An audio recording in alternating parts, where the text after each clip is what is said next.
Our new Home Secretary, Suella Braverman, has announced that she is considering granting anonymity to men suspected of rape in order to avoid what has been described as trial by media.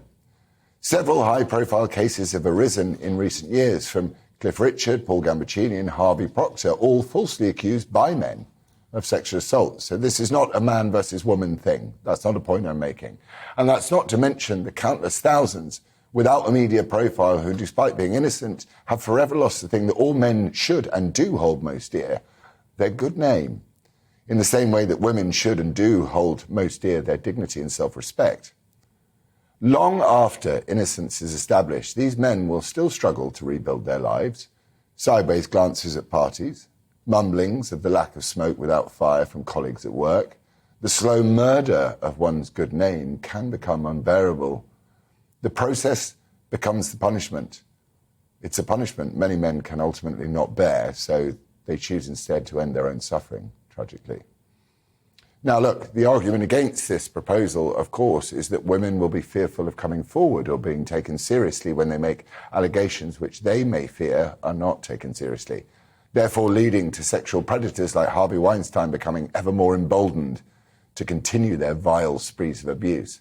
And this is a compelling argument, and there is no doubt that everything should be done to protect and encourage women to speak out in what must be the most agonizing and vulnerable time of their lives.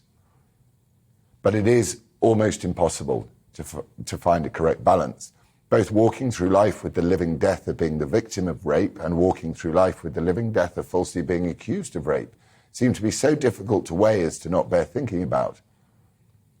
Perhaps the solution can be found higher up the chain, and when a judgment falls on one side or the other, the punishment for both egregious crimes should be the same.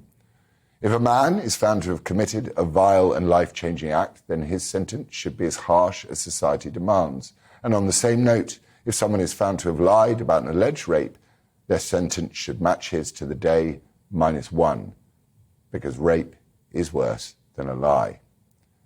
This way, both parties will have a living reminder of justice being seen to be done, and those contemplating such evil acts may in some way take pause, God willing. But then, as with all things, there is another side to the story. I am contacted frequently, almost on a daily basis, by men in abject despair about their treatment at the hands of the family court system, where anonymity is the cornerstone of the process. This is to protect children from the situation their parents unenviably find themselves in. But there is, however, a problem with anonymity here. Just as men are the overwhelming perpetrators of rape, women are the overwhelming accusers of domestic abuse and child alienation once proceedings commence. Anonymity provides a person, either woman or man, the temptation, the opportunity to supercharge allegations against the other party. The cloak of anonymity here emboldens the vexatious party in the knowledge that there will be no repercussions for unfounded allegations. Publicity, as Jeremy Bentham wrote, is the very soul of justice, and perhaps he is right. They say that sunlight is the best disinfectant. Lies, like vampires, hate sunlight, just as the truth loves light and thrives within it.